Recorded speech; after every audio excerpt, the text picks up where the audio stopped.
Khalayak tentu tidak asing lagi dengan nama Said Akil Sirot. Dia adalah tokoh besar bagi bangsa Indonesia karena dia pernah memimpin organisasi massa keagamaan Islam yang besar atau terbesar di dunia, yaitu Nahdlatul Ulama. Dan dia memang tokoh yang cerdas, tokoh yang punya wawasan sangat luas.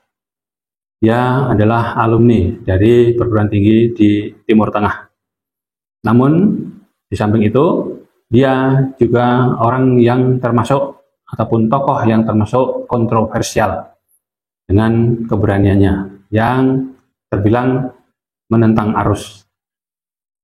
Apa saja yang dia sampaikan sehingga channel Mimbar Persyarikatan merasa wajib untuk menanggapinya. Setidaknya menurut Mimbar Persyarikatan, apa yang dia sampaikan ketika dia diundang oleh Akbar Faisal Unsensor, dia menyampaikan hal yang sangat prinsipil yang mesti untuk diberi tanggapan. Apabila sampai luput dari perhatian khalayak muslim, ini akan menjadikan presiden yang berbahaya atau yang memprihatinkan untuk perkembangan Islam di Indonesia maupun di mancanegara. Apa saja itu dan bagaimana kemudian untuk menanggapinya?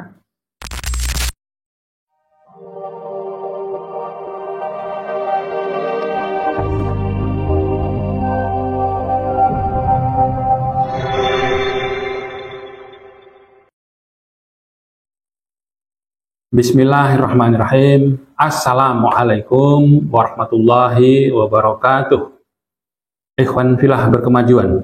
Alhamdulillah, pada kesempatan kali ini kita bisa bertatap muka kembali. Dan insya Allah pada kesempatan kali ini kita akan menanggapi apa yang disampaikan oleh tokoh nasional, tokoh umat, yaitu Kiai Said Akil Sirot, di mana beliau diundang oleh Akbar Faisal di dalam podcastnya, yaitu Akbar Faisal Unsensor. Di dalam podcast Akbar Faisal beberapa hal menanyakan yang lebih banyak terkait dengan cakrawala keislaman, baik di belahan dunia maupun di Indonesia. Dan atas beberapa pertanyaan-pertanyaan yang dilontarkan oleh Akbar Faisal dijawab dengan sangat runtut, sangat komprehensif oleh Said Akil Sirot. Dari pembahasan ataupun dari wawancara dalam podcast tersebut, ada beberapa yang perlu atau wajib untuk ditanggapi. Dalam hal ini khususnya Mimbar Persyarikatan menanggapi terkait dengan apa-apa yang sekiranya perlu untuk ditanggapi karena menyangkut masalah-masalah yang terbilang sensitif dan terbilang prinsipil. Untuk diketahui bahwasanya Kiai Said Akil Sirot adalah memang sosok atau figur yang terkenal, punya wawasan luas, pintar, dan di dalam menyampaikan hal-hal tentang keislaman, tentang peradaban Islam, terbilang komprehensif dan detail ataupun juga runtut. Maka ketika khususnya saya mengikuti podcastnya Akbar Faisal tersebut, nyaman dan nikmat untuk dinikmati ataupun disimak. Di podcast tersebut, Akbar Faisal menanyakan seputar sosiologi Islam, seputar politik Islam, seputar peradaban, dan seputar sejarah Islam. Hingga itu seperti menjadi makanan empuk bagi Kiai Said Akil Sirot. Dan memang benar, beliau menjawab semuanya dengan sangat runtut dan sangat detail. Khususnya dia banyak menjawab atau membahas apa yang ditanyakan oleh Akbar Faisal dengan pendekatan kesejarahan. Dia menyampaikan beberapa atau banyak fakta-fakta sejarah keislaman di berbagai belahan dunia, khususnya dari sejak awal dari Arab sehingga sampai kemudian masuk ke Indonesia. Dia membahas tentang Islam di awal-awalnya di Jazirah Arab, kemudian ke barat, ke Maghribi, kemudian sampai ke Asia Tengah, kemudian sampai ke Asia Selatan, kemudian sampai ke Eropa, hingga sampai ke Asia Tenggara dan masuk ke Indonesia. Semuanya disampaikan dengan sangat terperinci.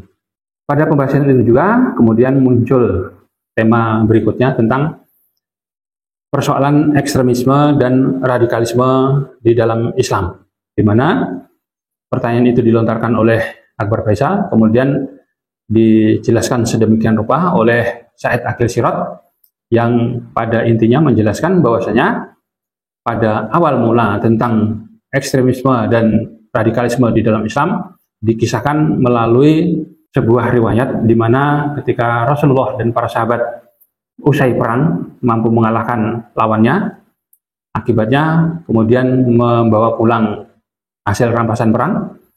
Kemudian hasil rampasan perang tersebut dibagi, yang disebut dengan ghanimah, dibagi kepada para sahabat yang ikut berperang. Dan di dalam pembagiannya ada yang dirasa oleh sahabat lain seperti tidak wajar. Karena apa?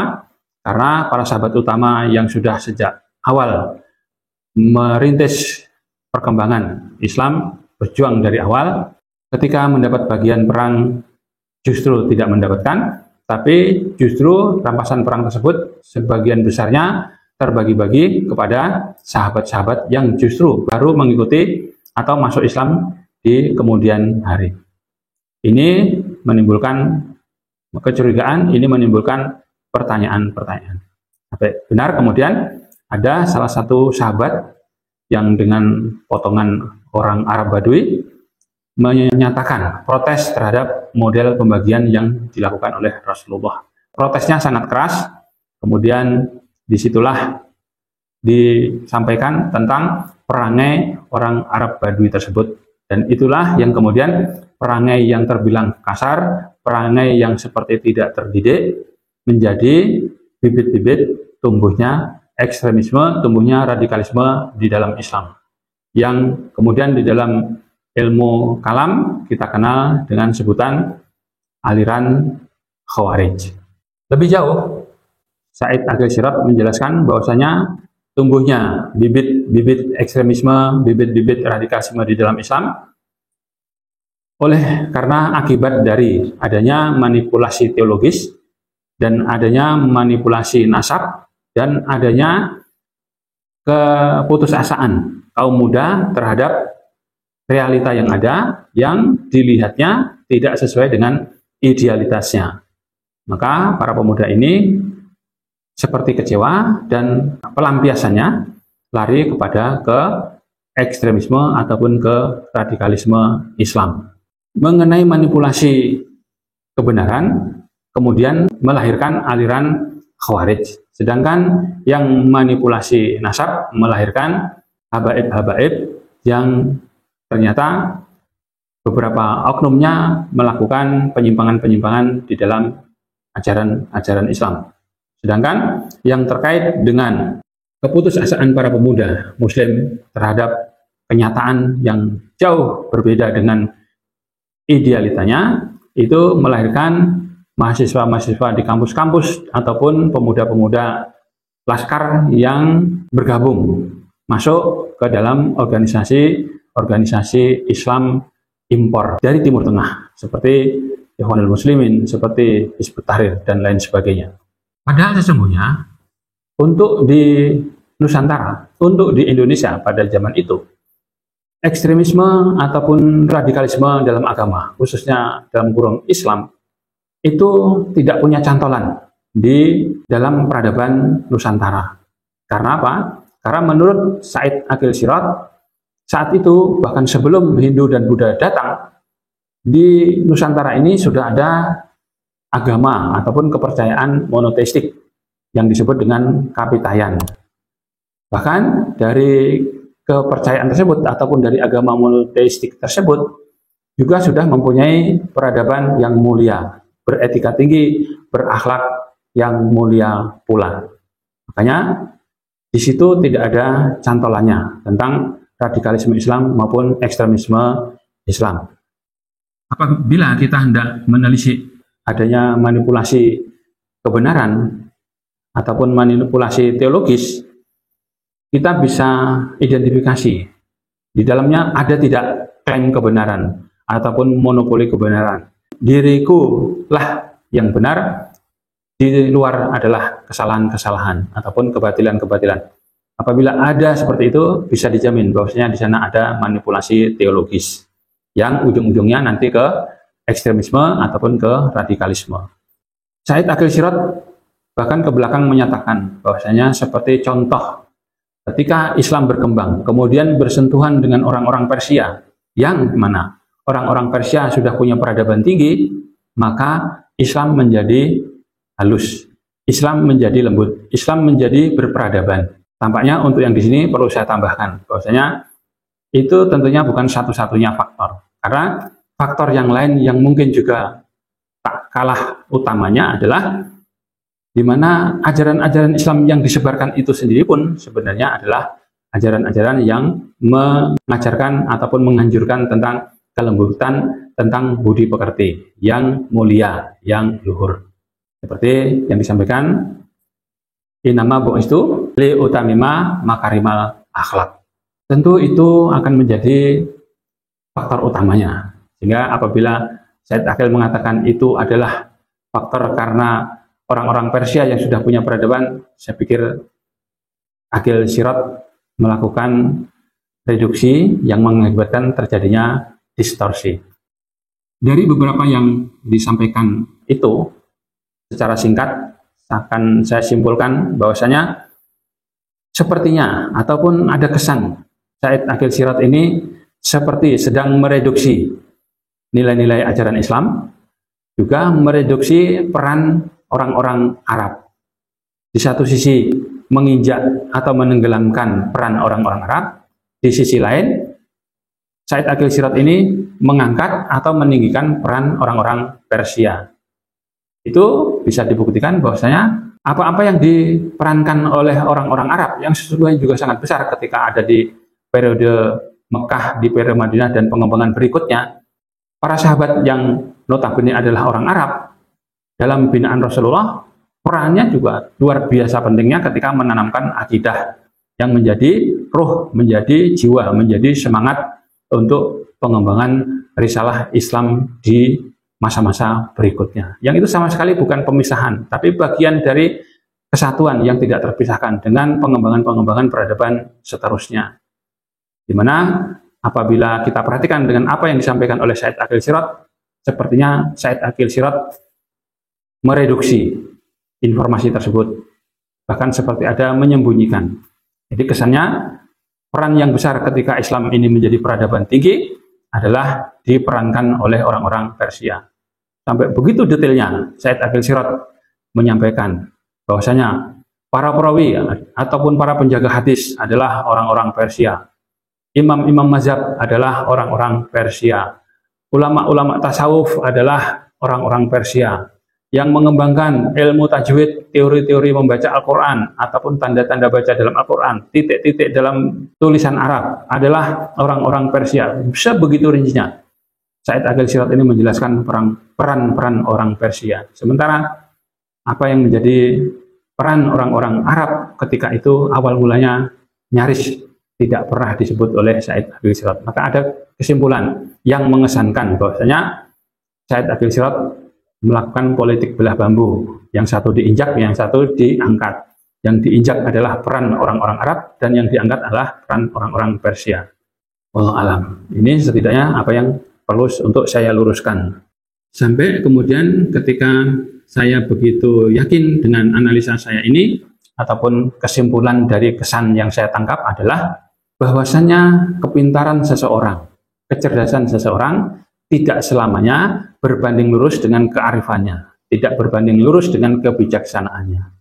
Ini sampai kemudian untuk kasus yang ada pada tokoh yang sedang kita bahas adalah Said Aqil Sirot, akan bisa kita sampaikan satu fakta di mana suatu saat di sebuah video dia pernah menyatakan dengan pernyataan yang rendahan, yaitu besok kalau di akhirat ditanya untuk nanti akan dimasukkan ke neraka ataupun akan dimasukkan ke surga, jawab saja bahwasanya saya adalah muridnya dari tokoh yang dia sebut. Di mana itu tentu kan tidak ada landasan teologisnya, tidak ada landasan nasnya, tapi begitu cerobohnya dia mengatakan serendah itu. Kemudian juga dia pernah menyatakan tentang fenomena orang-orang yang bercelana cingkrang, orang-orang yang keningnya hitam, orang-orang yang pakai gamis, orang-orang yang pakai aksesoris-aksesoris keislaman. Dia dengan sangat melecehkan mengatakan orang-orang yang jenggotnya panjang, jenggotnya semakin panjang adalah berarti dia semakin bodoh. Ini tentu adalah pernyataan yang sangat rendahan. Namun demikian juga perlu ada sisi lain yang untuk kita perhatikan, yaitu tentang Akbar Faisal yang sebagai tuan rumah di podcast tersebut. Di dalam hal ini memang yang lebih banyak berbicara adalah Said Aqil Sirot, meskipun itu juga terbilang wajar. Tapi terlihat bahwasanya kemudian Akbar Faisal hanya seperti banyak terbengong-bengong saja dan tidak menjadi pewawancara yang aktif, pewawancara yang kritis. Semua apa yang dinyatakan oleh Said Aqil Sirot seperti selalu diiyakan, seperti selalu diafirmasi. Ini tentunya bukan sebuah wawancara yang baik, sehingga pemirsanya tidak mendapatkan informasi yang berimbang ataupun informasi yang kemudian bisa mengelaborasi lebih jauh. Dan itu persis seperti ketika Akbar Faisal mengundang Islah Bahrawi yang ketika itu menyampaikan beberapa tema ataupun hal-hal yang kurang lebih sama dengan apa yang disampaikan oleh Said Aqil Sirot tentang ekstremisme ataupun radikalisme di dalam Islam. Karena apa? Ini saya sampaikan, ini sangat perlu untuk saya sampaikan, jangan sampai kemudian timbul analisa-analisa liar. Sesungguhnya Said Aqil Sirot ini anti radikalisme atau anti Arab, bahkan lebih jauh sampai kemudian jangan-jangan nanti akan maju ke persoalan bahwasanya timbul stigma ataupun opini ke arah bahwasanya anti Sunni ataupun sampai kepada anti Islam. Na'udzubillahi min dzalik. Wallahu alam. Jadi itu saja yang bisa saya sampaikan. Mudah-mudahan ini bisa menjadi pencerahan dan pencerdasan kepada umat Islam khususnya. Itu saja yang saya sampaikan. Akhir kalam, wassalamualaikum warahmatullahi wabarakatuh. Salam berkemajuan, mencerdaskan, mencerahkan.